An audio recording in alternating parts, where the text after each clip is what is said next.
Ito na yon, Mom and Dad. Ito na ang simula para makapaghiganti ako para sa inyo. Ito ang sinabi ni Andrea sa sarili habang pinupuno ng hangin ng kanyang baga at tuluyan nitong pakawalan. Nasa harap ngayon ng napakalaking gate ang dalagang si Andrea. Hawak ang maleta. Tuluyan siyang lumapit sa doorbell para pindutin yon. Good day! Ako po si Andrea Santos. Ako po yung bagong hire na maid. Malawak ang ngiti ni Andrea nang pagbuksan siya ng gate ng isang security guard. Ah, ikaw pala yon. Ibinilin ka sa akin kanina ng mayordoma. Pasok ka.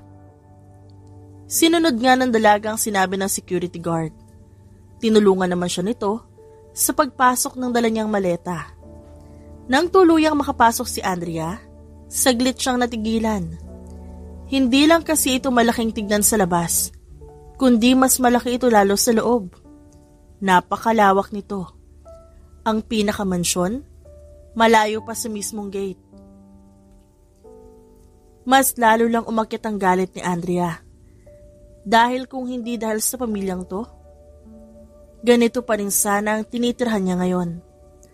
Lalakarin ko ba to, kuya?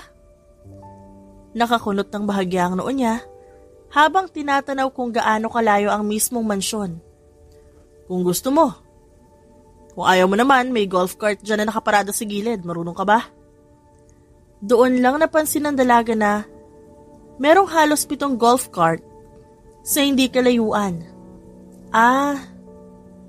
Hinila naman muna ni Andrea ang maleta bago tumango.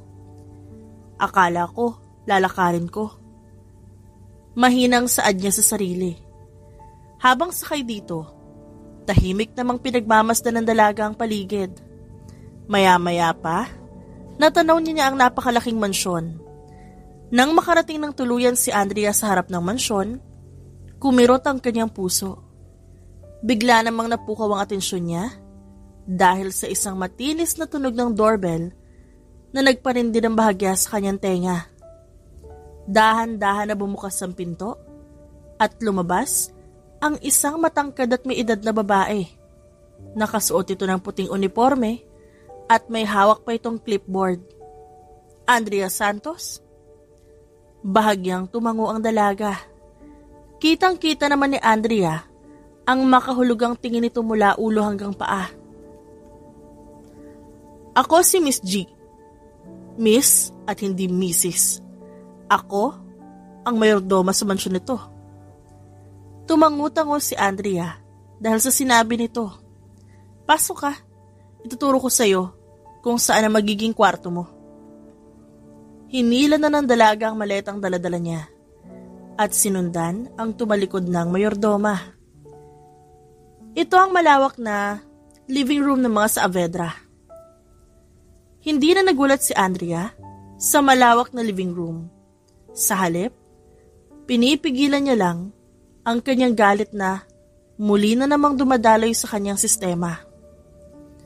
Ayaw na ayaw nilang may naaabutan na kasambahay na nakaupo sa mga yan. Bukod sa imported ang mga yan, customize ang bawat couch.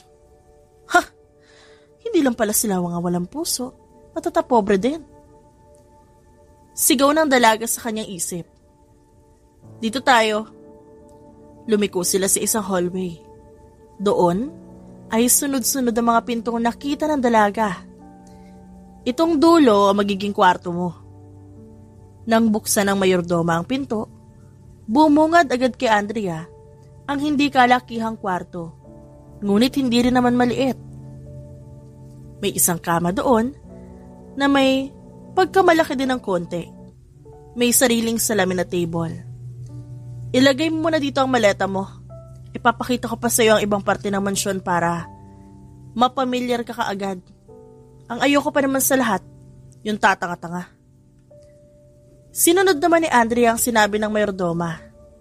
Nang makalabas sa kwarto, may hinugot ito na kung ano sa bulsa at humarap sa dalaga. Ito ang susi ng kwarto mo. Once a month, nag-i-inspeksyon ako ng bawat kwarto. Ayoko na makalat. Muli namang tumango ang dalaga at sumunod sa naglalakad ng mayordoma. Ito ang guest hall ng mga Saavedra. Tuwing may mga okasyon, dito ginaganap. Hindi naman masyadong maparty ang mga amo ko. Minsan lang kapag talagang mahalaga. Inilibot ni Andrea ang mga mata.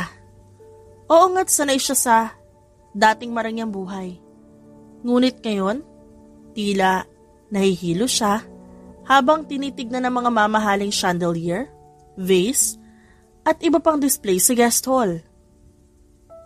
Dito naman ang kitchen.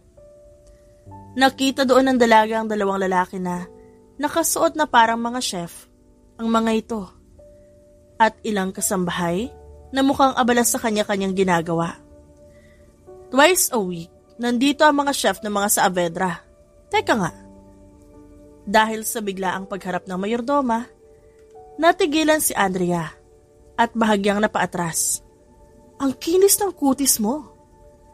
Bigla nitong hinila ang kamay ng dalaga at basta nalang pinisil. Ang lambot ng kamay mo. Sanay ka ba sa mga gawaing bahay? Sa gawaing ganito. Sinasabi ko ngayon pa lang, ayoko na may mga tangang magiging under ko.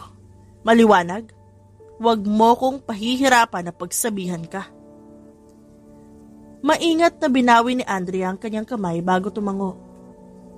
Miss G, makakaasa po kayo sa akin. Inaamin ni Andrea na hindi naman talaga siya marunong sa lahat. Ngunit, nang mamatay ang mga magulang niya, itinatak niya sa kanyang isipan na maghihiganti siya. Kaya naman, kahit nahihirapan, pinag-aralan ng dalaga ang mga gawain. Miss G!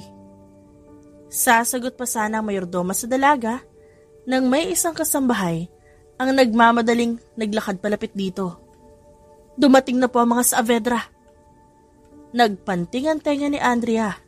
Sa wakas, makikilala na niya ang mag-asawa na sumira sa buhay nilang mag-anak. Siguro ay uugod-ugod na ang mga ito, kaya naman gano'n na lang kadesperado ang mga ito na ang kinin ng lahat. Agad? Ang aga naman nila ngayon. Mabilis na pumalakpak ng 2 beses ang mayordoma.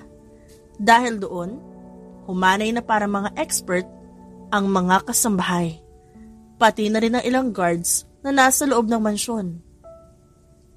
Mabilis na hinila naman ng mayordoma ang kamay ng dalaga at basta na lang itong isiningit sa gitna ng ibang kasambahay. Good afternoon, senyoritos. Parang ang aga nyo ngayon ah. Dahil sa paunang salita ng mayordoma, nagsiyuko ang mga kasambahay. Napatingin naman saglit si Andrea sa mga yumuyo kong kasambahay bago yumuko din. Miss G. Naglalaban ang isip ni Andrea dahil hindi naman boses na matanda ang narinig niya. Kaya naman pasimple niyang inangat ang ulo. Doon ay halos mahulog ang panga niya dahil sa hindi makapaniwala sa mga nakikita. May 4 na lalaking nasa gitna ngayon ng mga kasambahay at guards. Matatangkad ito at may halos pare-parehong itsura. Teka, nasa na matandang mga Saavedra? Don't fucking tell me that these guys are the ones who ruined my life. Malinis na ba sa balcony? I want to freshen up, Miss G. Dahil sa malamig na boses na yon, pakiramdam ni Andrea, dumalo yun sa bawat litid niya. Yes, Senyorito Julius. Malinis na ang kahit anong bahagi ng mansyon. Nakangiting sagot ng mayordoma. Hindi masyadong makita ni Andrea ang mukha ng mga ito. Dahil na rin, nasa likod siya na bahagi. I'll go first in the balcony. Hindi alam ng dalaga ngunit nangingilabot siya sa boses nito. Parang napaka-misteryoso ng boses na nagsalita. I'm sorry about that, Miss G. May konti lang problema sa kumpanya. Kaya nadala hanggang dito. Anyways, are the food ready? Isang matamis na boses naman na nagsalita. Kalmado ito ngunit mabobosesan pa rin ang otoridad. Of course, Senyorito Julian. Tara na po sa dining room para naman maihain na rin namin ang paborito niyong magkakapatid. Sagot ng mayordoma na may halong paggalang. Hindi pa man nakakapag-isip ng mabuti si Andrea, muli na namang may humawak sa kamay niya at hinila na lang siya sa kung saan. Isuot mo itong apron. Tumulong ka muna sa ibang pagkain na ihahain.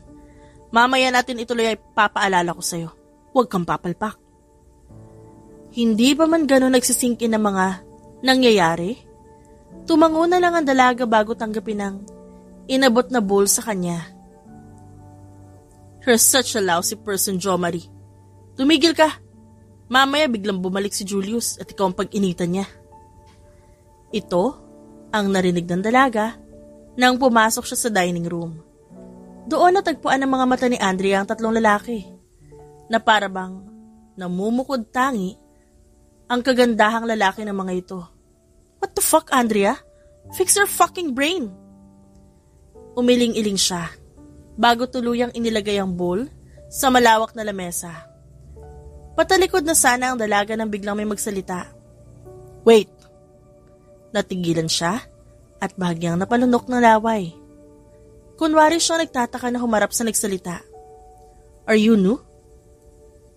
You doesn't look familiar. Hindi ka rin naka-uniforme. Napakurap-kurap siya bago tignan ng sarili. Suot niya naman ang apron, pero nasa ilalim nito ang suot niyang loose shirt at jeans. Opo, kanina lang po ako nag-start. Dahil sa pagsagot ng dalaga, napatingin din ang dalawa pang lalaki. Halos mahigit niya ang kanyang hininga. Hindi niya alam, ngunit para bang pakiramdam niya, tinitignan niya ngayon ang mga Greek gods. What's your name? Inilibot muna ng dalaga ang tingin. Wala na siyang makita mga kasambahay na naglalagay ng pagkain. Andrea po. Ngumiti ang lalaki bago tumangutango. Nice to meet you, Andrea. I'm Julian. Welcome to our humble house. Tipid lang na ngumiti ang dalaga bago tumango. Salamat po. Pagkatapos yun nasabihin ng dalaga, nagmamadali siyang umalis doon. Hindi na pinansin ang naghahabol na tingin ng mga ito. Gosh, akala ko ba well-planned na ako? Bakit ngayon? Tila wala akong kayang gawin. Akala ko pa naman uugod-ugod na sila. Pero bakit 4 na matitipunong lalaki ng mga Saavedra yung nakita ko? Halos maiyak sa inis ang babae. Hindi naman kasi siya ready sa ganito. Napaka-awkward ng kanyang sitwasyon at tila ba mahuhulog siya sa isang napakalalim na hukay. Habang naglalakad siya patungo sa kusina, pinilit niyang pakalmahin ang sarili. Kailangan mo lang muna silang iwasan, Andrea. Focus on your mission. Ang hirap naman ito. Para bang sinasadya ang lahat para makabog ako? Hindi ako papayag. Hindi ako papayag na matatalo ako sa bagay na to. Tahimik ang buong mansyon. Ito ata ang pangatlong araw ni Andrea sa mansyon ng mga Saavedra. At salamat naman sa 3 araw na yon, na iwasan niya muna ang mga ito para makapagplano siya ng maganda-ganda. Teka, paano nga ba yon? Ano nga ulit ang uunahin ko? Dahil sa malalim na pag-iisip, napakurap-kurap siya dahil sa hawak niya ngayon na carrots at sa mga hinihiwa na ingredients. Nasaan na ba yung cellphone ko? I'll search how to cook it again. Mahinang aniya, bahagya pa siyang naiinis sa sarili. Binitiwan ng dalagang carrots para kapain sa katawan ng cellphone. What are you doing? Halos takasan ng dugo si Andrea dahil sa malamig na boses na biglaang nagsalita sa kanyang likuran. Sir, ano pong ginagawa niyo dito? Agad na napaharap ang dalaga. Ang lalaking ito ay ang may malamig na boses na noong unang beses kumalat sa buong sistema niya.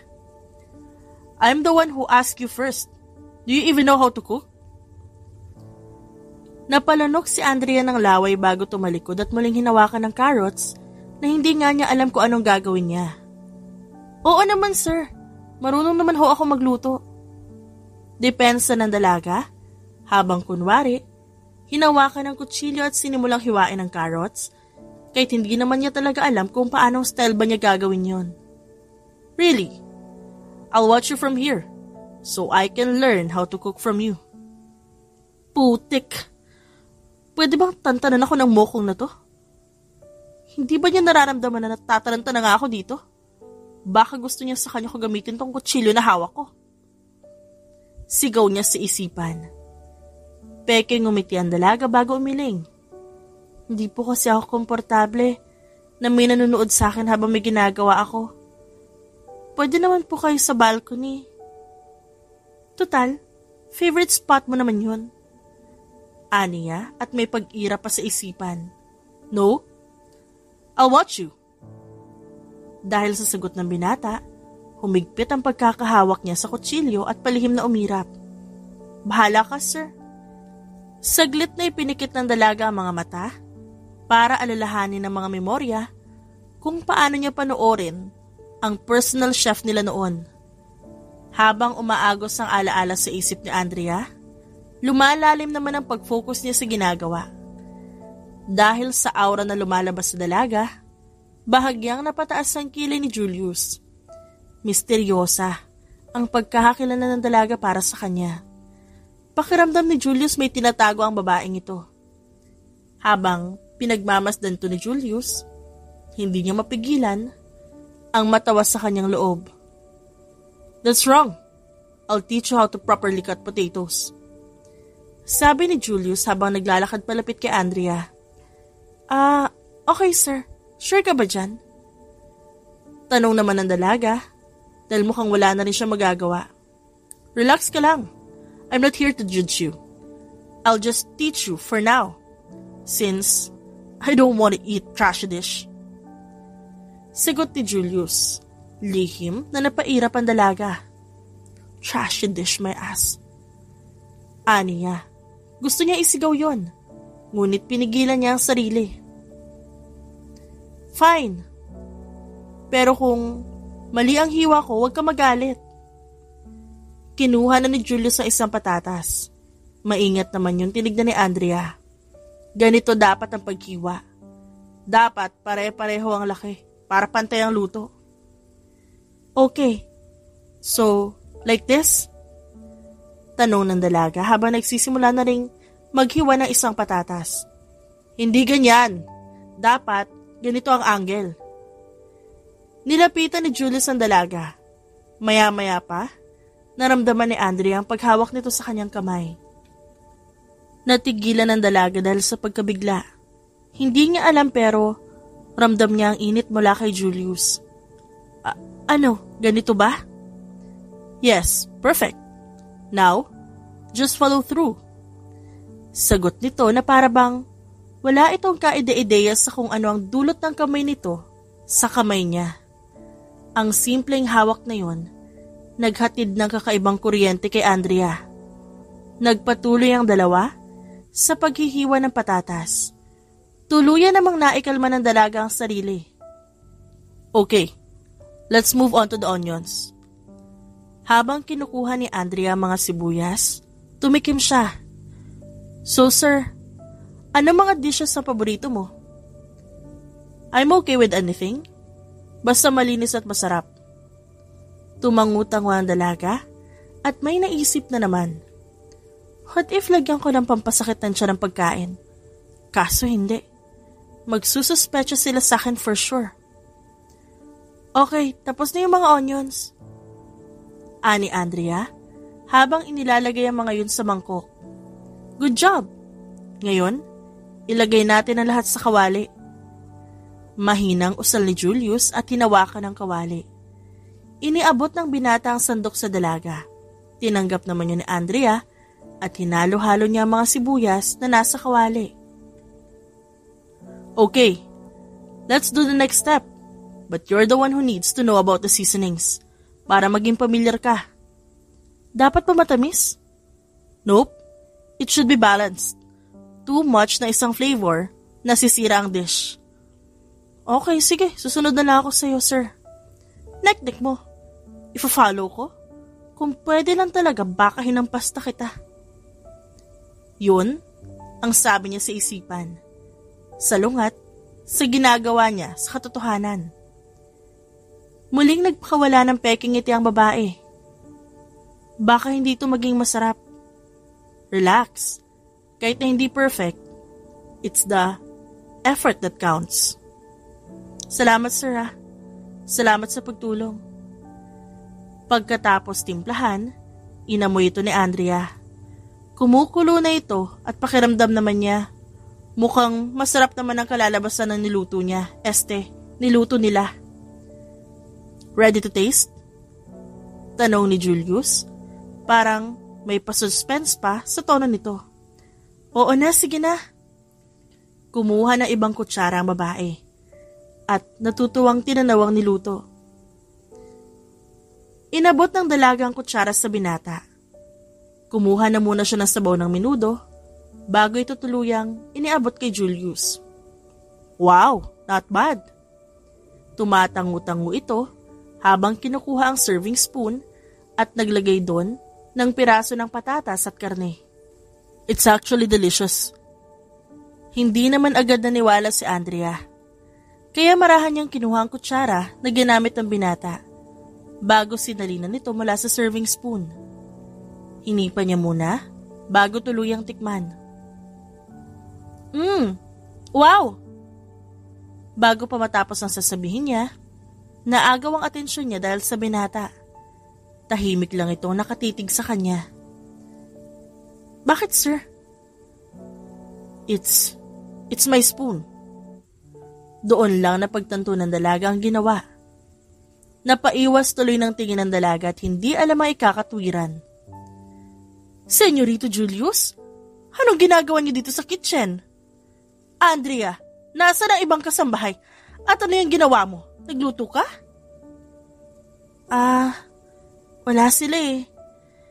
Gusto ko lang po sana makapaghanda agad ng breakfast. Nagtaas ng kilay ang mayordoma bago tumango. Ako na po bahala kay Andrea, senyorito. Dadalhin na lang namin ang almusal niyo sa dining room. Tipid na tango lang ang sinagot ni Julius bago hinarap ang dalaga bago maliit na ngumiti. That was fun, Andrea. Maybe next time? Balak sanang sumimangot ng dalaga, pero mabuti na lang at napigilan niya ang sarili. Tumango lang siya hanggang sa tuluyan na itong umalis. Anong iniisip mo, Andrea, ha? Anong pumasok sa hukote mo para yayain na magluto ang senyorito? Bahagyang nasaktan ng dalaga sa biglang mahigpit na paghawak na matanda sa kanyang palapulsuhan. Miss G, nasasaktan ho ako. Dahil sa sinabi niya, niluwagan naman ito ang pagkakahawak doon. Huwag mo nang gagawin yon. Hindi naman ho ako nangyaya sa kanya, Miss G eh. At isa pa wala naman ho ako ginagawang masama. Hindi mo alam kung anong klaseng tao ang mga Saavedra, Andrea. Oo nga't maganda ka. Mukha kang anak mayaman. Pero balibalik na rin man ang mundo. Kasambahay ka lang sa malawak na mansyon na ito. Nasaktan man si Andrea sa sinabi ng mayordoma, mas nangibabaw sa isipan niya kung bakit yun ang nasabi ng matanda at ano ang mga nalalaman nito sa mga Saavedra. Malalim na naman ang iniisip ni Andrea. Pabalik-balik ang net na hawak niya sa swimming pool dahil lumilipad na naman ang isip niya. Miss G, anong alam mo? Noong una, totoong planado na ni Andrea ang lahat. Ang akala niya kasi, matatanda na ang mga Saavedra. Kokonsensyahin niya lang ang mga ito at pipilitin na ibalik ang kumpanya nila. Pero dahil sa quadruplets na ang tunay palang mga Saavedra, para siyang biglang nababahaga ng buntot. Ang lalim ng iniisip mo. Ay, anak ka ng tokwa! Ano ba yan? Halos mapatalo ng dalaga sa gulat nang may biglang nagsalita malapit sa kanyang tenga. Pagkaharap niya, doon natagpuan ng Makasalanan niya mga mata ang 4 na magkakapatid. Si Julius, Julian, Jay at Jomari. Ngayon lang, tuluyang napansin ng dalaga na naglalakihan talaga ang mga braso at dibdib ng mga ito. Para bang hasang-hasa sa exercise. "What are you doing, Miss New Maid?" Tumaas ang kilay ng dalaga bago umirap. "May pangalan po ako, sir." Mahinang tumawa ang isa, kaya naman siniko ito ni Julian. "She's Andrea. Call her by her name, bro." Dahil sa maotoridad na tono ni Julian, bahagya niya itong nasulyapan. Nang tumama naman ang mata ng dalaga kay Julius, kunot na kunot ang noon nito. Itutuloy ko na po ang paglilinis ko. Gawin niyo na lang po ang dapat yung gawin dito." Pag-iwas ng dalaga dahil hindi niya makayanan ng intensidad ng tingin ni Julius. "Do you need help? This pool is huge." Nag-aalalang tanong ni Jomari. Doon lang din naalala ng dalaga ang hawak niyang net. Kaya naman bahagya siyang umiling at kumiti. "Kaya ko na to mga sir. Go na kayo." Habang nagsasalita, pinapagana ni Andrea ang utak. Paano niya ba mauumpisa ng kanyang plano kung taboy siya ng taboy sa mga ito? Dapat ba maging ka-close ko sila? Where should I start? Wait lang po pala. Kung gusto niyo tulungan niyo ako. Napabaling naman pabalik ang 4 na lalaki. Ang 3, may ngiti sa mga labi, habang nanatili namang poker face si Julius. Hindi naman to ganito kasungit o nagluluto kami Aniya nang makita ang itsura nito. "Kung hindi lang naman po kayo busy mga sir." Kunwaring kinakabahan ang kanyang boses. "Sure, Andrea. It's not big deal, bored din kami." Sagot ni Jay na para bang sobrang excited pa. "Sure kayo dyan sir Pero syempre, may mga rules din po. Kasi kapag nalaman to ni Miss G, mapapagalitan na naman ako." Natatawang ani Andrea, nagbabaka sakali na ang inosente niyang side na ito ay makapagpahulog sa ginagawa niyang planong paghihiganti para sa mga ito. Nagsimula namang gumalaw ang 3, matapos magbulungan ng kung ano. Humarap pa mga ito sa dalaga at nagbigay ng ngiti. "So anong iniisip mo kanina?" Nagulat siya sa biglaang paglapit ni Julius. Seryoso ang aura nito na para bang pinapakiramdaman talaga siya. "Di naman ho importante. Ikaw, anong mga ginagawa niya maliban sa pagiging handsome?" "What the fuck? So cringe, Andrea. Kadiri." Halos masuka ang dalaga sa sariling sinabi. Pero pinigilan niya ang sarili at nagpakawala ng peking ngiti. "Nothing. We work a lot. But when we have free time, we play basketball." "I heard that, Miss Andrea. Gusto mo bang sumama sa amin minsan?" Kunwaring nagkakamot ng batok ang dalaga sa sinabi ni Jomari. At biglang nagbigay na nahihiyang ngiti. "Baka mapahiya ako, hindi naman ho ako marunong maglaro ng ganyan "Well, we can teach you. And by the way, Julius is a great teacher." Pang-aasar naman ng 3. Doon lang napagtanto ni Andrea na talaga palang magkakamukha ang 4 na binatang to. Magkakaiba lang sa pagiging matured, baby face at sakto lang. Habang patuloy naman ang paglilinis nila sa swimming pool, hindi alam ni Andrea, ngunit unti-unti, para bang bumababa ang gwardya niya sa sarili niya. Natagpuan ng dalaga ang sarili na sumasabay sa tawa ng quadruplets, na kahit nga ang seryoso na si Julius, tumatawa din. Tama ba ito? Tama ba na parang ang pakiramdam niya sa mga taong dapat ay galit siya ay magaan? Ito ang sumira ng buhay niya. Dapat ba talagang ganito kagaan ang mararamdaman niya? Okay, time to check. Malinis na. At marami kami nagawa. Napangiti si Julia na makita ang kapatid niya si Jomari na basang-basa. Mukhang si Jomari, maraming nagawa. Basang-basa siya Sagot ni Andrea kasabay ng pagtawa. Hey, I'm just warming up. Sagot ni Jo Marie bago pinunasan ng kamay ang sariling katawan na akala mo naman may magagawa yun para matuyo siya. Habang tumatagal, hindi nila namamalayan ang paglipas ng oras. Nawala ang lahat ng negatibong iniisip ng dalaga. Nag-e-enjoy siya kasama ang makukulit na binatang ito. Na minsan pa, nag-aagawan pa sila sa net at natatawang naglalaban para sa kung sino ang pinakabasa. Wow! It's fun to do something like this kapag kasama ka. You're not just an ordinary maid. Tumatawang Annie J. I think we should do it often. Parang tayo na lang naiwan sa mundo. Umiiling naman ang dalaga habang hinihila paalis ng pool ang net. Baka mamaya may magalit sa atin eh. I mean, si Miss G. Kapag nahuli niya na naman ako na inaalila kayo, pagagalitan na naman ako nun. She got mad at you? Seryosong tanong naman ni Julius. Hindi pa basa ang damit nito, ngunit ang noo, bahagya ng may pawis. Ha? Hindi naman. Sinabihan niya lang ako. Hayaan mo na siya. We should play. Samantalahin na natin na basa na ito si Jo Marie. Pabiro namang umirap si Jo Marie bago ngumisi. Kung sino ang unang mahuhulog sa pool may reward. Reward? Anong reward?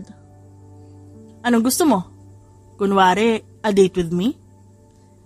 Nagbibirong ani Jo Marie habang lumalapit sa dalaga ng nakangiti at para bang nangaakit.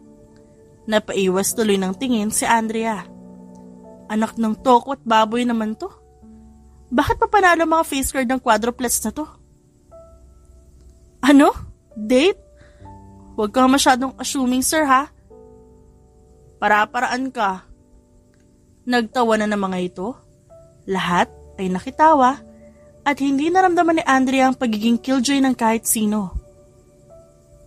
Bakit? Meron ka na bang Mr. Right sa buhay mo? Patuloy na pang-aasar ni Julian. Ay nako, binabago niyo lang ho ang usapan. Tara na nga, maglalaro na tayo. Naiiling na lang na naghanda ang apat para sa gagawing laro. Sa malawak na likod at espasyo na yon, kung saan may mga gwardya sa kada itaas at sulok, maririnig ang halakhakan ng lahat. Maya-maya pa, nagtatakbuhan na silang 5. Ginawa naman ng dalagang lahat para hindi siya maabutan ng kahit sino sa apat. Sabay-sabay silang nagtakbuhan at nagtawanan. Bakit ang dami nyo? Isa lang ako! Sigaw ni Andrea habang hinahabol si Julius. Kahit nabasa ang bawat gilid ng swimming pool, napakabilis tumakbo ng binata. Dahil doon, nagkamali na apak si Andrea tuluyang nahulog sa malamig na tubig. Okay na. Ayoko na. Babalik na ako sa ginagawa ko. Can you help me? Tanong ng dalaga kay Julius. Ngumisi naman ito bago nag-bend at iniabot ang kamay nito sa dalaga. Ngumisi naman ang dalaga at tinanggap ang kamay ni Julius. Pero imbes na magpatulong siya paalis sa pool, buong lakas niyang hinila ang binata para damayan siya. Nagsimula namang magtawanan ng 3, pero bigla na lang tinulak ni Jay si Jo Marie at Julian. Sira ka talaga. Yari ka sa akin mamaya, bro. Ngumisi lang si Jay at para bang nanalo ito. Tumalikod pa ito at kunwaring kumakaway. Ayaw man aminin ni Andrea sa sarili pero pakiramdam niya unti-unting gumagaan ang loob niya sa mga Saavedra. Hindi to pwede. Tumayo ang dalaga sa kama niya at sinabunutan ng sarili. You came here for revenge, Andrea, hindi para makipag-friendly-friendly sa kanila. What the hell are you doing, girl? Parang tanga dahil kinakausap niya ang sarili. Frustrated ang dalaga dahil hindi niya alam kung siya lang bang nahuhulog sa sarili niyang patibong. But I feel like they're good people. Tuluyang bumalik sa pagkakaupo ang dalaga sa kanyang kama at tumitig sa kisame. Sa loob ng halos 1 buwan, tuwing may ginagawa ang dalaga at naaabutan ito ng kahit sino sa apat, mag-o-offer ng tulong ang mga ito. Hindi rin mahigpit ang mga ito sa ibang kasambahay. Hindi katulad ng sinasabi ng mayordoma. Ni minsan, hindi naramdaman ng dalaga na parang peke ang pakikitungo ng mga ito. Napaka-genuine naman kasi ng bawat reaksyon ng 4 na magkakapatid. What should I do? How can I avenge my parents if I'm acting like this? Tumayo muli ang dalaga bago nagpaikot-ikot sa maliit na kwarto niya. This is not right. Baka mabaliw ako. Kinuha ni Andrea ang susi ng kwarto bago tuluyang lumabas doon. Siguro dapat muna siya magpahangin. Pakiramdam kasi ng dalaga, sasabog siya sa pag-iisip. Nang tuluyang makalabas, doon lang niya napagtanto na malalim na ang gabi. Napapikit siya habang ang malamig na simoy ng hangin ay dumadampi sa kanyang balat. Humihinga siya ng malalim at sinisikap na pakalmahin ang kanyang sarili. Julius? Nagtatakang pagtawag ni Andrea nang mapansin ang figura ng isang taong nakaupo sa bleacher. Napalingon naman ang binata. Gulat ito ngunit nang makita siya bahagya itong ngumiti. Andrea, ikaw pala. What are you doing here so late? Naglakad siya ng bahagya, palapit sa inuupuan nito. Gusto ko lang magpahangin. Tuluyan siyang lumapit at umupo sa tabi ng binata. Biglang bumilis ang tibok ng puso ni Andrea. Pero hindi niya alam kung bakit tila nabawasan na naman ang iniisip niya. Sobrang dami nangyari. Kailangan ko lang ng break. Gets ko? Sagot ni Julius sa tumingala. Nakatingin ito ngayon sa langit na may iilang bituin. Sometimes, we really need to stop and breathe. Nagkaroon ng ilang sandaling katahimikan habang pareho sila nakatingin sa kalangitan. Ang mga bituin ay tila nagniningning ng mas maliwanag pa sa gabing yon. Ang yaman mo na, sir, nagkakaproblema ka pa din? Agad naman na lumingon ang lalaki kay Andrea. Why do you suddenly call me sir? Just call me Julius. Ibinaba ng dalaga ang tingin sa binata. Ngayon lang napagtanto ng dalaga na kahit masungit ang aura ng binata, may malamlam pala itong mga mata. Narealize ko lang yung gap natin. If you're thinking about how close you are to my brothers at ang estado mo sa buhay, don't overthink about it. We genuinely like you as a person.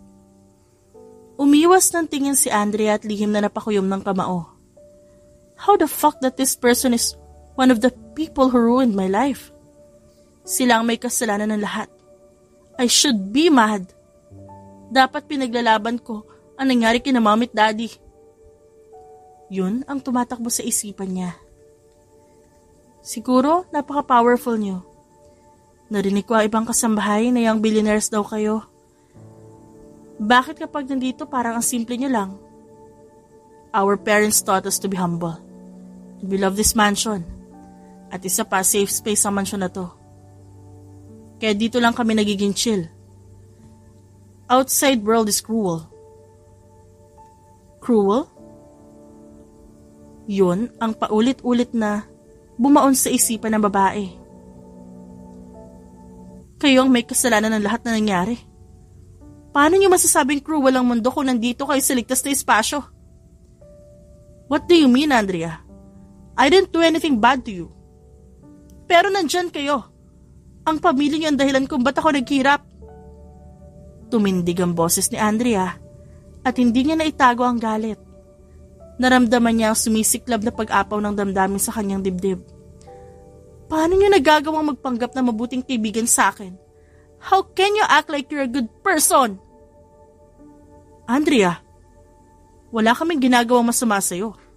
We just want to know you better, that's it. Walang intensyon?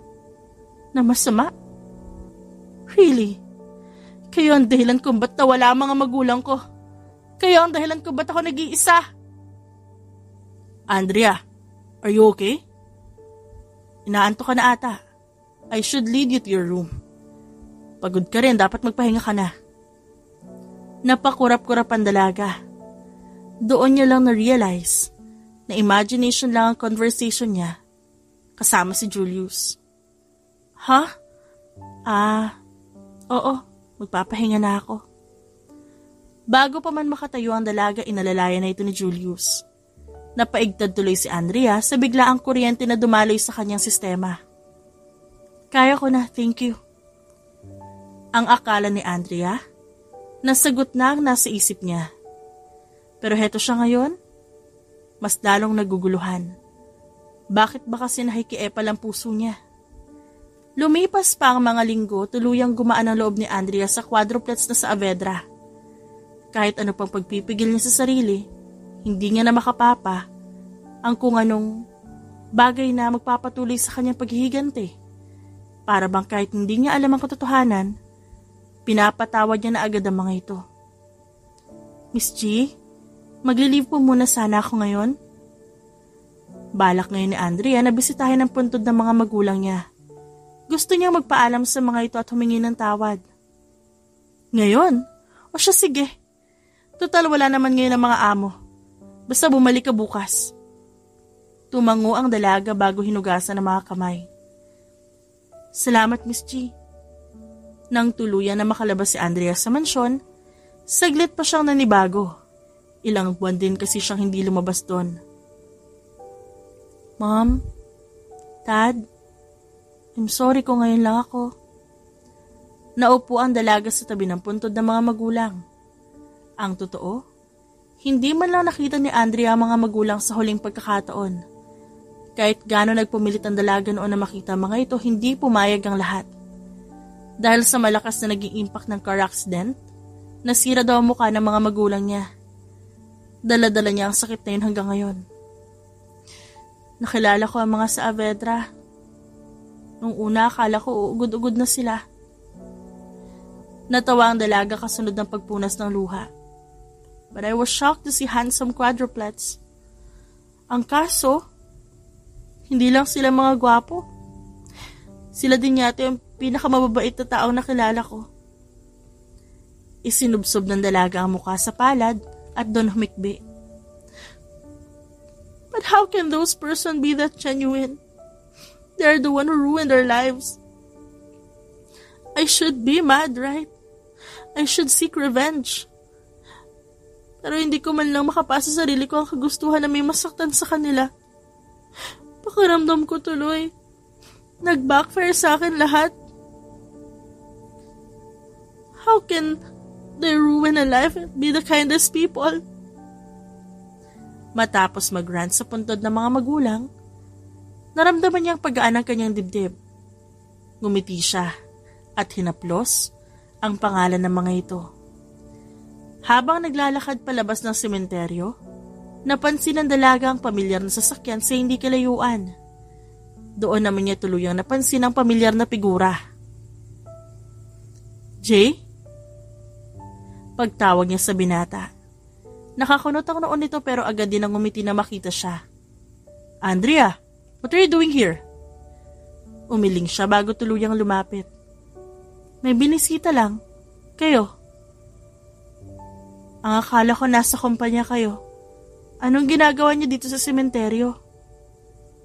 Lumabas naman ang ulo ni Jo Marie sa bumubukas sa bintana bago ngumiti. May kliyente kami na hinatid, malapit. Kaso nasiraan pa kami. Doon lang napansin ng dalaga ang tires ng kotse na nakatanggal na nga. Sige, una na ako. Wait, let's go together. Lumabas naman si Julian sa likod na hindi niya napansin kanina. Paano tong kotse niyo? We already called someone, sila na bahala dyan. Nagkibit balikat na lang si Andrea dahil kailangan niya rin ng kasama dahil dumidilim na. Lahat talaga kayo naghatid sa client? Si Kirda. Biro ng dalaga sa mga ito nang mapansin na kumpleto ang apat. Ganyan kami kahanson sa negosyo. Nagtawanan sila habang patuloy na naglalakad. Aling daan ang dadaanan natin? Mukhang wala masyadong tao dito eh. Mas mabuti na to. Mabilis tayo makakalabas. Ngunit bago pa man sila makaalis, biglang may grupo ng mga kalalakihan na lumabas mula sa kung saang parte ng lugar. Ang mukha ng mga ito, nakabalot ng itim na tela. Tanging mata lang ang nakikita. Teka lang, saan kayo pupunta? Sigaw ng isang lalaki na tila may hawak na baril. Andrea, takbo! Sigaw ni Jo Marie ngunit sa halip na tumakbo, kung saan Nanatili siya sa tabi ng mga binata. Hindi maintindihan ng dalaga ang sarili. Dapat tumakbo siya at niligtas ang sarili. Pero naguguluhan ang kanyang puso. Hindi niya alam kung bakit. Pero ayaw niyang umalis. Ayaw niyang iwan ang mga ito. Ayoko. Hindi ka naman kayo pwedeng iwan. Fine. Dito ka lang sa likod namin. Huwag kang mag-alala, Andrea. Nandito kami para sa'yo. Ang tono nito biglang nagbigay ng kapayapaan sa babae. Bakit ba biglang ganito ang dulot ng napakasimpleng sinasabi ni Julius sa kanya? Hindi ko kayang mawala ang isa sa inyo. Sigaw niya. Kaya naman mas lalo lang ngumiti ang apat. Jay, you're the first to attack. Jo Marie. Protect her. Protect our Andrea. Sabi ni Julius. Tuluyang natigilan ng dalaga sa sinabi ng binata. Pakiramdam niya ay ang apat na binatang ito lang ang nakikita niya sa madilim na alley na yon. Our Andrea? There, Andrea? Andrea, sa likod ko! Sigaw ni Jo Marie at agad pinwesto ang sarili sa harap ng dalaga. Jay, iwas! Sigaw ni Andrea na mapansin ang kalaban na paatake sa binata. Got it! Sagot ni Jay bago mabilis na kumilos at nagpakawala ito ng isang malakas na sipas sa kalaban na dahilan ng agad nitong pagkatumba. Don't let them near to her! Sigaw ni Jo Marie na nakatuon pa rin ang atensyon kay Andrea. Nang sumugod ang mga kalaban, mabilis na kumilos si Julius. Agad nitong iniwasan ng mga atake. I should help. Bulong ni Andrea sa sarili. Ngunit pinigilan siya ni Jo Marie. Hindi, Andrea. My brothers can handle it. Ako ang inatasan ni Kuya to protect you at this time. I won't let you get hurt. Ngunit dahil sa sinabi nito, mas lalong tumaas ang kagustuhan ni Andrea na tulungan ng mga binata. Kahit pa natatakot siya. Kahit pa hindi naman niya talaga alam kung paano makipaglaban. Sa gitna ng abalang pakikipaglaban ng mga ito, nakita ng dalaga ang lalaki na maingat na lumalapit sa likod ni Jo Marie.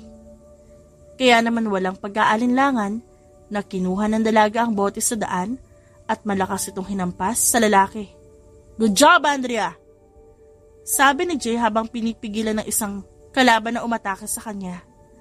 Ngunit biglang isang malaking lalaki na kalaban na lumapit kay Jo Marie mula sa likod. Nandito ka lang para protektahan siya. Who is she? Why is she so important, Saavedra? Sigaw ng kalaban. It's none of your fucking business. Bigla na sumulpot kung saan si Julius at ito ang umatake sa kalaban. Saglit pang napatulala ang dalaga. Napaka-expert ng galaw nito. Pero nangunguna ang kagalingan ni Julius. Parang sanay na sanay ito sa pakikipaglaban. Sino ang mga ito? Sino ang mga Saavedra?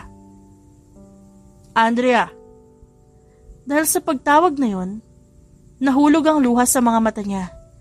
Hindi niya alam pero nakaramdam siya ng bigla ng kung ano. Marahil ay galit? O dahil sa totoo lang, may nililihim pala ang mga ito. Nakatayo si Andrea sa harap ng sofa. Tinitignan ng apat na magkakapatid na Saavedra. Si Jo Marie, Julius, Jay at Julian. Ang kanyang isipan, punong-puno ng mga katanungan. What? Magtititigan na lang tayo dito? Yung kanina, ano yon? Alam ko na may mga bagay kayo hindi sinasabi sa akin. Gustong tawanan ng dalaga ang sarili niya. Bakit nga ba naman sasabihin sa kanya? Sino ba siya sa akala niya? Andrea, gusto ka namin protektahan. Protektahan? Do you even know me? Why is that? We all know about you. From the start. Parang binuhusan ng malamig na tubig si Andrea dahil sa sagutin ni Julius. So, it was all a lie. Yung nasa kusina, yung sa swimming pool, ang mga tawanan at biruan. Pinaikot lang siya ng mga ito. How does it feel to make me your toy? Is it funny? Nabasag ang boses ng babae, dahilan ng pagkalat ng guilt sa mukha ng apat. Hindi ka namin pinaglalaruan. It's not what you think. It's about your parents. Napakuyom ang kamao niya. So alam nga ng mga ito kung paano sinira ng mga ito ang buhay niya. So now, you were talking about my dead parents. They didn't die? Naramdaman ng dalaga ang pagkatigil ng sistema dahil sa sinabi niya ni Jay. It was all for a show. Mahina ang pag-amin ni Jo Marie. Hindi naman agad nakapagsalita si Andrea. Parang pinipit-pit ang puso niya at parang unti-unti yung tinutusok ng maliliit na aspile. For a show? All of this pain is just for a show? Your parents didn't die from car crash. Mahahalagang tao ang parents mo para sa kasong hawak namin. If we didn't came up with that plan, your parents might be in a great danger. Hindi lang kami basta yung billionaires. Namamahala kami na isang top security agency. Ang misyon namin protektahan ng mga tao. At kasama na dito ang mga magulang mo. They are our top witness for a big drug syndicate case. Natigilan lang ang dalaga at nararamdaman ang panlalamig. Hindi ba naisip na karapatan ko malaman ang katotohanan? Sigaw niya. Halos mag-apoy na ang kanya mata sa galit. Paano niyo ako pinotektahan kung hindi ko alam yung nangyayari? We tried to tell you. Plenty of times. But I sense that you're angry for some reason. Hindi ka ganun kakumpiyansa sa amin. And we didn't risk everything just for it. Nararamdaman ni Andrea matinding sakit sa puso. Umiingay na rin ang ulo niya at para bang nagsasabing anumang oras. Sasabog ito. I think I should leave for a time. This is just too much to take. Tumalikod ang dalaga. Bago pa man humabol dito si Julius, pinigilan na ito ng mga kapatid. Hayaan na muna natin siya. She needs time. Tinignan naman ni Julius sa mga kapatid bago umiling. What if the time that we will give her is the time we will lose her? Tahimik na tinitignan ni Andrea ang mga magulang niya na nasa harap niya ngayon. Nakangiti ang mga ito at para bang masaya. She grieved. Nagalit siya at muntik na makasira ng buhay. Pero ang ending siya pala ang pinaikot, pinaniwala at pinaglihiman. How are you in the past months, Iha? We were sorry about what happened. We just wanted to protect you from this mess. Nung bago kayo nawala, I heard you plenty of times na kasalanan ng mga Saavedra kung ba't nawala ang kumpanya nyo. Kung bakit nawala ang mansyon at lumipat tayo sa mas maliit na bahay. Nagkatinginan na mag-asawa bago muling tignan ng walang emosyon nilang uni ka Iha. Ang buong akala ko, they are the reason why you went through hell. Kung bakit stress kayo kaya nadamay kayo sa car crash. But it was all a lie? Nabasag ang boses ng dalaga. Habang ang sakit ay unti-unting kumalat sa puso niya. Iha, na-misunderstood mo nung nabanggit namin ng mga Saavedra. The company is really bankrupt. Dahil napasok na illegal na sindikato ang kumpanya. Kaya pinaubayan namin siya sa mga Saavedra. Lumipat tayo noon dahil akala namin ng daddy mo mas safe yun. Pero nang sabihin ng agency na hindi ka naman kilala ng mga sindikato, nakipag-ugnayan kami sa mga Saavedra para mailayo kami. Para hindi ka mapahamak. Pero paano ako? Ano yung mga pinagdaanan ko? Ano yung mga gabi na iniisip ko kung ano nangyari sa inyo? We understand you, Iha. Minsan kailangan natin gumawa ng mahihirap na desisyon para sa kaligtasan ng pamilya natin. Para sa'yo. Pamilya. Paano kayo naging pamilya kung ito nga ang inilihim niyo sa akin? Kung bakit ako nahiwalay sa inyo? Unti-unting bumuhos ang luha sa kanyang pisngi. Hindi ko alam kung paano ko pa kayang maniwala sa inyo. Pinaniwala niyo ako na ang mga Saavedra ang rason sa lahat ng to. But you kept the secret from me. You're the one who lied. Hindi namin to ginusto, Iha. We want to protect you. At nagkamali kami. Oh, for goddamn sake! Lahat kayo gusto akong protektahan. Physically, yes. But emotionally, you failed. Like 100 times. You failed. Ang sakit. Ang sakit na malaman na yung mga taong dapat magprotekta sa akin nagdulot ng lahat ng to. Iha, patawarin mo kami.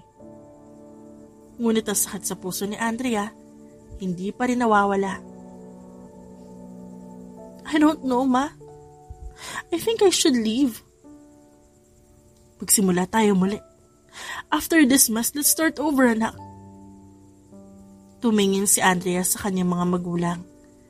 At sa kabila ng sakit, may isang bahagi sa kanya ang handang magpatawad. I'll think about it. Aalis na po ako. Habang naglalakad ng tahimik si Andrea, nakakita siya ng pamilyar na muka. Si Jo Marie, na pinakamakulit sa apat. Sumimangot naman ang dalaga at balak na sana maglakad palayo nang tuluyan nito makalapit sa kanya. Andrea. Baka sa boses nito ang pag-aalala. I should explain to you about what really happened. Ba't hindi niyo ako sinabihan tungkol sa tunay niyong pagkatao? Ang dami kong hindi nalalaman. Pero wala sa inyo nagkwento o nagsabi man lang. Dahil ayaw namin na madamay ka sa laban namin. We are protecting you, Andrea. Tuluyan na nga nakalapit ang tatlo pa. Masuyo namang hinanap ni Julius ang kamay nito, ngunit mahina itong winaksi ni Andrea. Nang marinig ito, ang dahilan, tila bumuhos ang lahat ng sama ng loob niya. Hindi niyo ba naisip na mas masakit na isikreto niya sa akin ng katotohanan kaysa sa lintik na bagay na yan? Protektahan! Alam ko gusto niyo akong protektahan. Pero sinaktan niyo pa rin ako. Para siyang pinagtulungan ng mga ito. Mahal ba talaga siya ng mga magulang niya? Mahalaga ba talaga siya sa mga lalaking ito? O ginawa lamang siyang laruan ng mga ito? Tuluyang tinalikuran ng dalaga ang mga ito. Ngunit hindi pa siya nakakalayo na madula si Andrea. Hinanda ng dalaga ang likod at puwetan sa impact ng pagbagsak, ngunit hindi nangyari yon. Ano ba kayo? Halos pagalit at nag-aalala ang boses ng dalaga nang mapagtanto na sinalunan naman siya ng 4 na binata. Napaluhod pa si Julius at Jay sa mabuhangin na lupa. Habang si Jo Marie at Julian nakaalalay sa kanya. Why do you always make me feel that I needed help? Why are you guys treat me like I'm a lady in distress? I am not!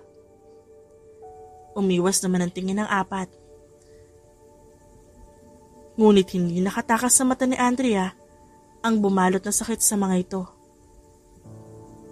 Kumirot ang puso niya dahil doon. Pakiramdam ng dalaga masyado na siyang harsh. We're just trying to keep you safe. Mahinang sagot ni Jay. Sa kabila ng galit na nararamdaman ni Andrea, ang matinding pagkirot ng kanyang puso ang kanyang naramdaman. Hindi naman yun ang gusto namin mangyari. We're not treating you that you're in distress. We all know that you hate that. We are responsible for your safety because we cared so much about you. Saad ni Jay. You are the most genuine person that we met. Oo nga't halatado dati ang peke mong ngiti.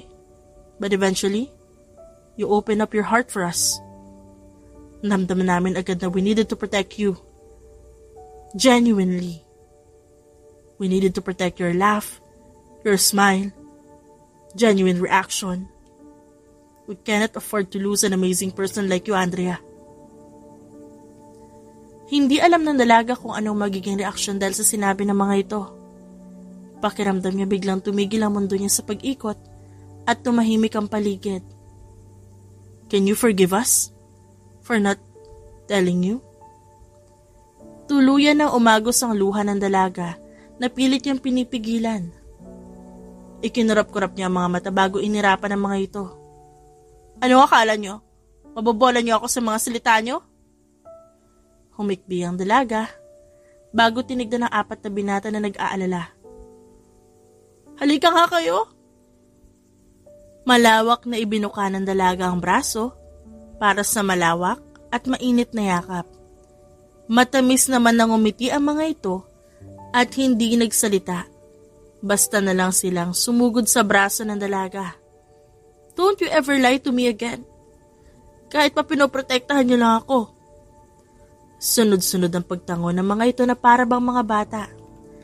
Ang matatangkad na binatang ito, parang naging maliit para kay Andrea. Sa init ng yakap ng quadruplets, tuluyang nawala ang galit at tampo sa puso niya. Pagkapasok sa mansyon, nanibago si Andrea sa katahimikan. Saglit naman na natigilan ng dalaga nang ma-realize na punong-puno ng ilaw at dekorasyon ng bawat sulok ng mansyon. Para tuloy siyang nasa fairy tale series. Surprise! Isang espesyal na gabi para sa espesyal na tao. Sigaw ni Julian mula sa kung saan bago pumalakpak. Nagsilabasan ng iba pa. Ngunit natuon ng atensyon ni Andrea sa binatang may maayos na buhok ngayon. Nakataksido ito at napakagwapo ngayong gabi. Unti-unting lumapit habang hawak ng isang malaking bouquet ng bulaklak. Julius! Halos pabulong na pagtawag niya. Pakiramdam niya mauubusan siya ng hininga dahil sa breathtaking na kagwapuhan nito. Para sa'yo, Andrea. May Andrea. Halos magrambulan ang lahat ng lamang loob niya sa sinabi nito. Thank you. Uy, tama na yan. Masakit na sa mata. We should eat. Ayoko na ganyang view. Paninira ni Jay sa kilig na nararamdaman ni Andrea. Umirap tuloy ang dalaga bago tinanggap ng tuluyan ng bulaklak. Nang makalapit na sila sa table, kung saan may nakahanay na pagkain, sabay-sabay pang natigilan ng mga ito. Ano to? Gourmet? O circus food? Naguguluhang tanong ni Andrea. Dahil doon nagtawanan ng lahat. Sorry, medyo experimental ang gusto namin gawin eh. Sagot ni Jay habang abala na kumukuha ng platito. Nagtawanan sila ngunit umismid ang dalaga. Ang yayaman nyo, pero ang hilig mo magluto-lutuan. Bumili ka na lang next time, Jay. Pabiro namang umirap ang binata at inabot sa kanya ang isang platito. Lol, Andrea, don't judge the food by how it looks. Taste it before making assumptions. Baka magulat ka. Mas masarap pa to sa pagkain sa 5-star restaurant. Napailing-iling na lang tuloy ang dalaga at nagsimula ng tumikim sa mga pagkain. Mas mahalaga ang kasama kaysa sa pagkain. Tugon ni Julian. Sus, ginagatungan mo lang tong kapatid mo. Andrea, tawag ni Jo Marie. Kailan mo kami tuturuan magluto? Julius told us that you're a good cook. Sinulya pa naman ng dalaga si Julius na ngayon ay tumatawa na. Inirapan niya tuloy ito. Ano bang gusto niyo, pritong isda? Pwede na. Ibawi na lang sa asin at sausawan. Inirapan to ni Andrea. Alam na alam niya na nang aasar na naman ang mga ito. Basta't kayong kasama ko, okay na. Hala, ang corny mo naman, Andrea. You're no fun. Dahil doon, mahinang kurot ang binigay niya sa tagiliran ni Jo Marie at Jay. Huwag nga kayo dyan. Mas malala naman kayo, no? Maya-maya pa, habang abala sila sa tawanan, tumunog ang cellphone ni Julian. Sabay-sabay naman sila natahimik at tinignan ng binata. I'll just answer this. Ilang saglit, bumalik naman ito. I have some news. May bagong impormasyon tungkol sa sindikato. You should carefully plan this time. Anong gagawin natin? Tanong ni Andrea. Isasama ka namin. We're there to protect you and you're brave. Saglit na natahimik ang dalaga bagong humiti. Huwag kayong mawawala sa tabi ko Kung wala kayo, wala din akong laban Never. Sagot ni Jay. Dahil ikaw ang dahilan kung ba't patuloy kami lumalaban. Alright, let's prepare. Tomorrow marks the beginning of our battle. Sigaw ni Julius at itinaas ang baso na may lamang alak. Ngumisi naman sila at nakipag-toast. Kinuha lang ng dalagang juice at yun ang ininom. Kinabukasan, maagang nagising si Andrea. Pero nagulat siya na mas maaga pa sa kanyang quadruplets. Naaamoy niya agad ang masasarap na kape na iniinom nito. Ang aga niyo naman? Humihikab na aniya. Ngumiti ang mga ito bago inabot sa kanya isang tasa ng kape. Ikaw, saan ka ba mas komportable, Andrea? Gusto mo bang isama ka namin sa investigation team or just stay here and wait for the news? Gusto kong makasama kayo. At okay na tayo dyan kagabi Inom ka kasi ng inom kaya nakakalimutan mo. Masungit na sagot ng dalaga. Nagagalit na naman si Andrea. Biro na sabi ni Jo Marie na ikinatawa ng lahat. Matapos ang ilang oras ng pag-uusap, nagdesisyon silang pumunta sa isang coffee shop na madalas dalawin ng ilang contacts si Julius. Habang naglalakad sila, nakakaramdam si Andrea ng kaba. Relax, Drea. Nandito kami. Sabi ni Julian na bahagyang humawak sa kanyang balikat. Pagkapasok sa loob, sinalubong sila ng isang matandang lalaki na kilala ni Julius. Good to see you guys. Let's get down to business. Here are the new information about the syndicate. Sa huling linggo, papalit-palit sila ng leader. Wala silang permanent boss, so it's really tricky. Paninimula ni Julius. How can I help? Tanong ng matanda habang nakatingin kay Andrea na tila nagdududa. I need you to help us with surveillance. We need to know their every plan and move carefully. I actually have it already. Inilabas nito ang isang USB at maingat na inilapag sa table. It's a live movement of the syndicate. Just be careful. I think we should move quickly, sabi ni Julian. Bumaling ito ng tingin kay Andrea. You ready? Tumangutango naman siya. Yes, I'm ready. Pagdating nila sa designated area, muling sinabi nila ang bawat plano ng isa't isa. I'll go first. Kung may mangyari, just call me. Sabi ni Jay habang nakatayo at inihahanda ang mga baril. Be careful. Pagpapaalala ni Andrea. Don't worry. We'll be right behind you. Sagot ni Jo Marie. Nag-umpisa ang plano para sa operasyon. Maya-maya, narinig nila ang mga boses mula sa kalaban. Wait for a moment. Nakikita ko sila. Sabi ni Julian. Nakatingin sa likod ng isang sasakyan.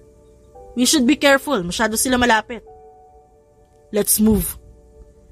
Mahinang ani Julius at nagsimula silang maghanap ng tamang pwesto. Dito! Dito tayo! Sigaw ni Jo Marie habang nagtatago sila sa likod ng isang malaking truck. Pagkatapos nun, bigla na lang naging mabilis ang pangyayari. Nabalot ng putukan ng paligid. Don't worry too much, Andrea. We have a lot of backups. No one can touch you here. Ang totoo, hindi nag-aalala si Andrea para sa sarili. Ang totoo kasi, nararamdaman ng dalaga na tuluyan na ngang napalapit ang loob niya sa quadruplets na nagdudulot sa kanya ng pag-aalala na kung paano kung mapahamak ang mga ito. Paano na siya? We're safe. We're safe. Nasa isang tahimik na parke ang magkakapatid kasama ang dalaga. Matapos kasi ang paghuli sa mabigat na sindikato, nagdesisyon ng apat na magpahinga muna sa misyon. Ikaw, Andrea, what do you want to do today? Tanong ni Jay, habang nakangiti at may pang-aasar sa tono. Basta't wala kayong kalokohan, okay na ako. Mataray na sagot niya. Ba? Mukhang nagagalit na naman si Andrea. Nagtawanan pa ang mga ito kaya kinuha ng dalaga ang towel at ibinato ito kay Jo Marie. Maya-maya, huminto si Julius at tumingin kay Andrea. Teka, may gusto ako ipakita sa inyo. Sabi nito na nag-aalangan pero may ngiti sa labi. Ano ipapakita mo? Magic trick? Something like that, pero mas espesyal. Unti-unting kinuha nito ang isang maliit na kahon mula sa kanyang bulsa. Habang unti-unting binubuksan ni Julius ang kahon, biglang huminto ang tawanan ng magkakapatid. Natigilan ng mga ito at nagtatakang napatingin kay Julius at Andrea. Habang nanlalaki naman ang mga mata ng dalaga sa gulat. Andrea. Panimulang saad ni Julius habang isang tuhod ay nakaluhod. Mula na makilala kita, nagbago ang buhay ko. You have a high pride. Matapang ka. Masungit. But you unexpectedly taught me how to love. Hindi ko na kayang isipin ang buhay ko na wala ka. Gusto kita makasama sa lahat. Will you marry me? Napatakip sa bibig si Andrea. Parang sasabog ang puso niya sa kaligayahan. Yes. Yes, of course. Oo naman. Masayang sagot niya. Habang naluluha na. Dali-daling tumayo si Julius at niyakap ang babae. Habang ang magkakapatid nakanganga pa rin at di makapaniwala sa nakikita. Kita niyo na? Iba talaga epekto na isang masungit na Andrea. Sigaw ni Julian habang nagtatakip na mukha si Jay sa kanyang kamay. Awit, love at first sight pala atake mo kuya. Sabi ni Jo Marie na tila sobra excited. Pwede ba kayong tumigil sa pang-aasar? Natatawang ani Andrea habang ipinapakita sa mga ito ang daliri na may singsing. Ang yabang, makapag-walkout na nga, sakit-sakit sa mata. Natawa si Andrea at Julius dahil talagang tumayo si Jo Marie at umalis. Sumunod naman dito si Julian at Jay. Ay, hoy, ang aarte nyo. Bumalik kayo dito. Bumalik kayo dito.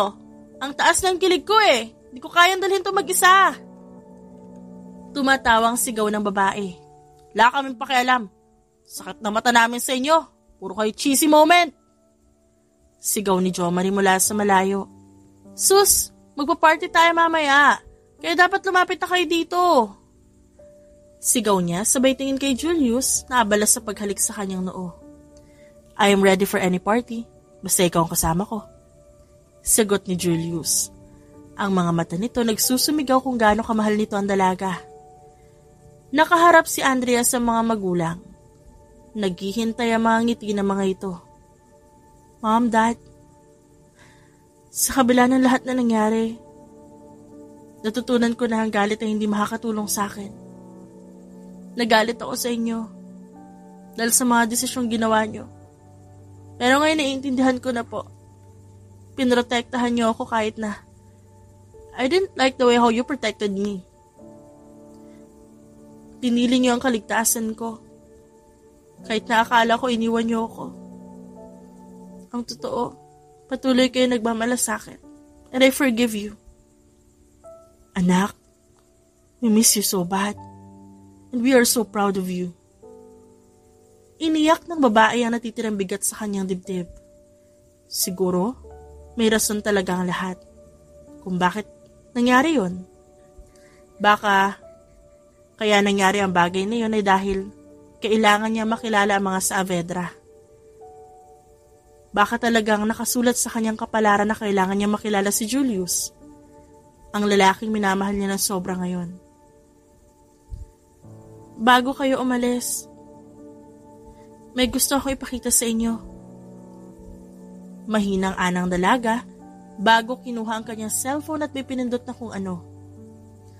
Doon, ipinakita niya mga pictures ng mga Saavedra sa kanyang magulang. Ang mga ngiti at kasiyahan sa bawat kuha ay kitang-kita. These are the people who find something in me na kahit ako hindi ko nakita. They are my family. They are important to me. And I'm getting married to Julius Saavedra. Ngumiti ang kanyang mga magulang. Bakas sa mga mata ng mga ito na masaya sila para sa anak. Mabuti naman, anak. We wish you all the best in the world. Be the happiest person, Iha. And that's my plan. Kumikis na pa mga mata.